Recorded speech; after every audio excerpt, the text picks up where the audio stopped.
Hai, selamat datang di channel kesayangan kalian, Cemen Film.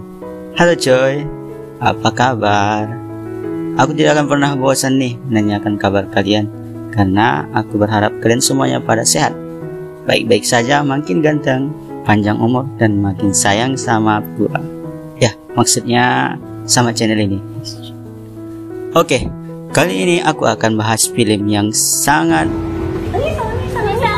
60分27000円。高い高い高い。 H カップ H カップ H カップ H カップ H カップ maksudnya yang sangat gede. Iya, gede cuy. Filmnya sekitar 1 jam 30 menit. Ya, kalau filmnya gini nggak kerasa cuy, sumpah. Walaupun 1 jam 2 jam nggak kerasa. Malah aku yakin kalian akan maju mundurin filmnya melihat itunya. Itunya maksudnya jalan ceritanya yang seru banget. Film kali ini yaitu film Jailbait, untuk menceritakan seorang bernama Ananix. Dia terpaksa masuk penjara remaja khusus wanita karena membela diri dari perilaku bejat ayahnya. Ana juga mendapat perilaku kasar oleh napi lainnya. Alih-alih bukan mendapatkan perlindungan dari kepala sipir, justru diperlakukan menjadi budak pemuas nafsu. Wah, ya. Udah penasaran nih? Langsung saja kita mulai, dan intro dulu dong.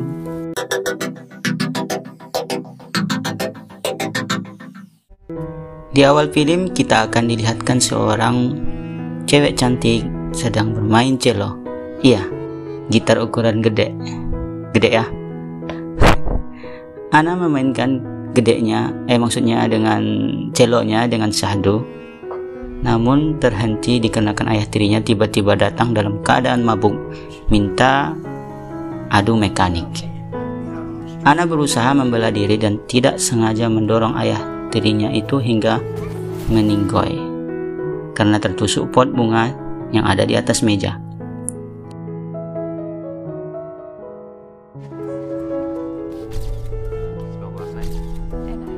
Dikarenakan kejadian itu, Ana menjadi tersangka di dalam persidangan yang gilanya ibunya sendiri tidak membelanya dan lebih membela ayah tirinya dan mengatakan suaminya tidak akan pernah bisa mungkin melakukan hal bejat seperti itu. Kemudian Ana pun divonis mati 4 tahun lebih di penjara.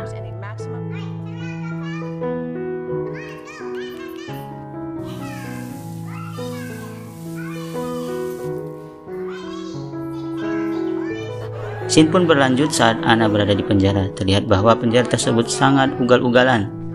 Di sana mereka diberikan arahan oleh kepala sipir. Ya, ini kepala sipirnya. Namanya Frank. Frank menjelaskan kepada para napinya untuk mematuhi perintah para sipir termasuk dirinya. Mereka pun diantarkan ke selnya masing-masing. Di dalam selnya dia bertemu Jenny, teman satu selnya. Jenny sedikit pendiam dan hanya berbicara sedikit. Jenny terlihat mengobok-obok semak belukarnya. Saat berada di lapangan, Ana dihampiri oleh salah seorang napi bernama Cody. Cody menawarkan untuk bergabung di dalam gengnya. Akan tetapi Ana menolaknya dan bersikap cuek-cuek saja. Hal ini membuat Cody menjadi murka dan selalu mengusiknya. Pada jam makan siang, Ana pun kembali diajak Cody, tapi Ana menolaknya.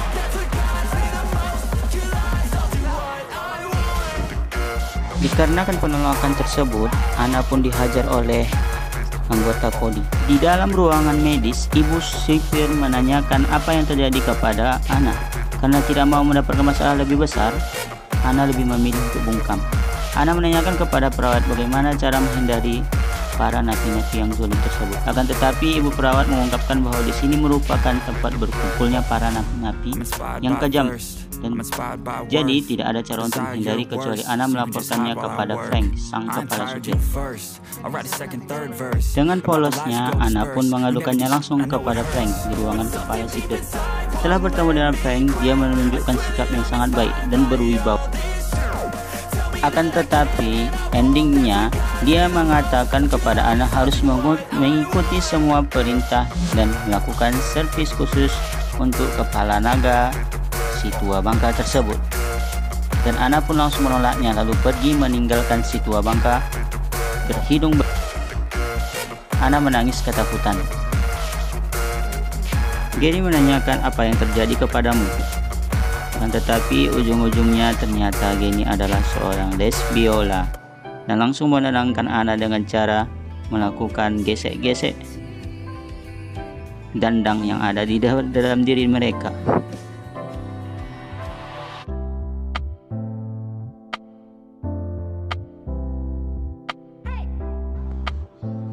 Bukan hanya geng Cody, geng lain juga melakukan intimidasi kepada Ana seperti yang dilakukan oleh geng Black ini. Dikarenakan sudah bosan diintimidasi, Ana pun menyerahkan diri ke dalam geng Cody, akan tetapi dihalangi oleh Joe. Dan mereka melakukan perkelahian. Perkelahian tersebut membuat Cody merasa respect dan mengajak Ana untuk bergabung ke dalam gengnya. Cody pun menjelaskan kepada Ana bahwa Ana harus memenuhi kualifikasi mereka dengan syarat melakukan penganiayaan kepada napi lain, yaitu salah satu napi yang mengganggu Ana tadi. Tentu saja aksi penyerangan tersebut harus memiliki bukti dan direkam di dalam HP Cody dan merupakan ancaman bagi Ana jika mengkhianati kelompok Cody. Ana merasa tidak keberatan dengan syarat itu. Pertarungan Ana dan napi lain akhirnya pun terjadi. Dari kejadian itu, Ana dibawa ke dalam sel isolasi selama waktu yang tidak ditentukan, tanpa sehelai benang pun di tubuhnya. Iya, bugil di dalam ruangan gelap yang kecil dan dingin itu.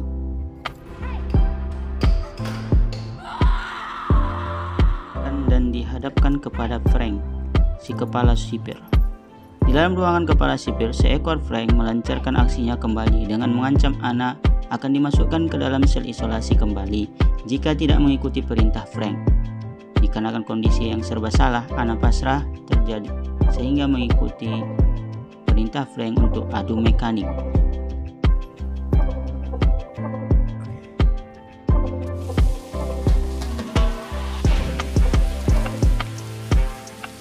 Ana pun mendapatkan kepercayaan dari Cody dan melakukan ritual mantap-mantap gesek-gesek dengan Cody. Suatu hari, sang ibu mengunjungi Ana. Alih-alih menanyakan keadaan Ana, apakah sudah makan atau belum, ibunya masih menuduh Ana membunuh mendiang suaminya.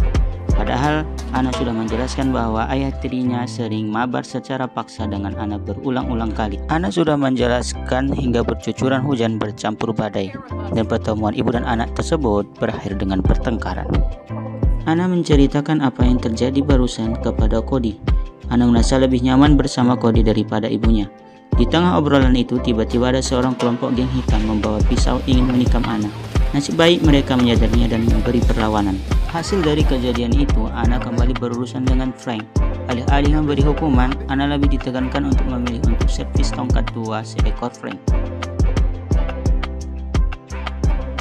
Seiring berjalannya waktu, Ana menjadi lebih ugal-ugalan dan kasar, mengakibatkan jiwa Ana menjadi terganggu. Ana pun menjadi lebih sering dipanggil Frank untuk melakukan servis batang tua milik seekor Frank. Untuk merilekskan kejiwaan Ana, dia melampiaskannya dengan mengisap narkoboy hingga kecanduan. Scene pun berlanjut saat Ana sedang mandi. Tiba-tiba geng negro menghampirinya lalu menyerangnya dengan brutal. Ana pun tidak bisa berkutik dikarenakan kalah jumlah.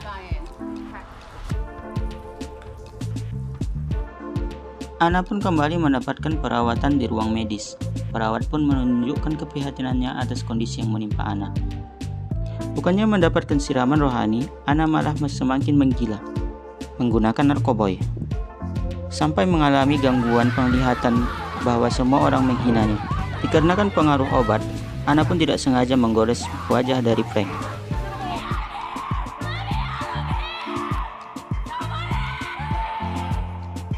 Sedih banget cuy, serasa ingin menolong dia ke sana. Dikarenakan sudah bosan di ruangan isolasi, Ana pun melakukan bunuh diri. Ana pun dipasung dikarenakan tindakan tersebut, dan dia dibawa ke dalam ruangan sakit jiwa. Scene pun berlanjut ketika sang ibu mengunjungi Ana. Kali ini ibu Ana sudah merasa insaf dan merasa menyesal. Dikarenakan kesembuhan Ana di ruangan jiwa, Ana pun dipanggil oleh Frank untuk melampiaskan kerinduannya untuk adu mekanik. Ana lebih banyak menyendiri dan selalu dibully. Dikarenakan kejadian sebelumnya, Anna yang sudah menghisap narkoboy, Anna pun ditinggalkan oleh geng Cody. Anna pun mendapatkan godaan kepala sipir untuk memainkan cello lagi di acara pesta akhir tahun. Anna pun mendapatkan perlakuan kasar dari Cody dan melukai pipinya. Scene pun berlanjut saat Anna berada di ruang medis. Frank datang mengunjungi Anna dan melakukan turut berbela sungkawa atas kejadian yang menimpa pipinya. Akan tetapi Frank melakukan sentuhan manis dan manja kepada paha Anna, dan itu dilihat oleh perawat itu. Anna pun mencoba melaporkannya kepada perawat tersebut atas tingkah yang sudah dilakukan oleh Frank. Akan tetapi Frank sudah melihatnya di dalam CCTV yang ada di ruangannya. Frank pun menyuruh Cody untuk melakukan kekerasan terhadap perawat tersebut hingga mengakibatkan perawat tersebut terjungkir. Karena perawat tersebut sudah meyakini bahwa itu ulah dari Bapak Frank, maka dia pun langsung mendatanginya dan melakukan pengancaman terhadap Bapak Frank tersebut. Akan tetapi dia mendapatkan perlakuan lebih kasar lagi dari seorang Cody dan dia terbunuh di tempat di ruang ganti. Seekor Frank merindukan Anna dan dia memanggil karena Anna sudah melakukan kesalahan. Acara festival pun setelah berlangsung dan Anna melakukan penampilannya yang sangat gemilang dan membuat Frank semakin jatuh cinta dan terkesan ingin melakukan uhu-uhu kembali. Frank menawarkan kepada Anna untuk melakukan sidang pembebasan Anna dan mendapatkan uhu-uhu lagi kepada Anna secara yang dia inginkan dan lebih leluasa. Anna pun mendapatkan surat sidang pembebasan secara bersyarat. Anna pun mendatangi Cody untuk melakukan negosiasi agar dapat menjebak Frank saat sidang tersebut. Anna pun mendatangi Cody untuk meminjam ponselnya untuk melancarkan aksi penjebakan Frank. Sampailah di mana saat Anna melakukan servis terakhir kepada Frank dan dia melakukan perekaman secara diam-diam.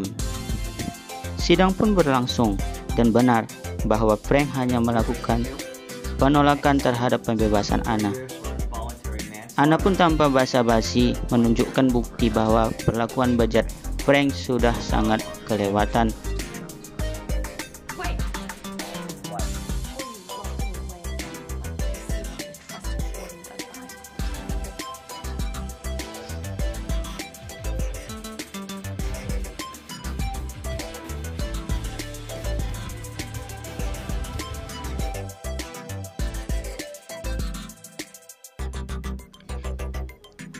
Dan setelah video tersebut, Anna mendapatkan kebebasan yang mutlak akan perilaku.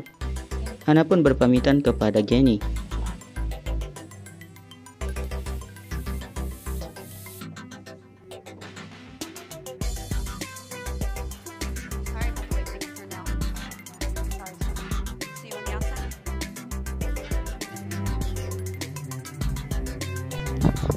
Anna pun dibebaskan dengan tanpa syarat dan mendapatkan penghargaan atas keberaniannya. Kini tibalah di akhir film dengan ditutup scene Anna memainkan cello di konser tunggal dia. Bagaimana menurut kalian film Jailbait ini? Mungkin dari beberapa kalian sudah mengetahui ya, tapi untuk diulang-ulang asik juga ya, apalagi melihat itunya. Bolehlah untuk sering-sering di kolom komentar di bawah ini. Oh ya, mengingatkan juga, kalian harus segera bunyikan lonceng dikarenakan aku akan memberikan film-film yang bagus untuk direview setiap minggunya. Sampai jumpa dari saya, Cekman Film. Bye.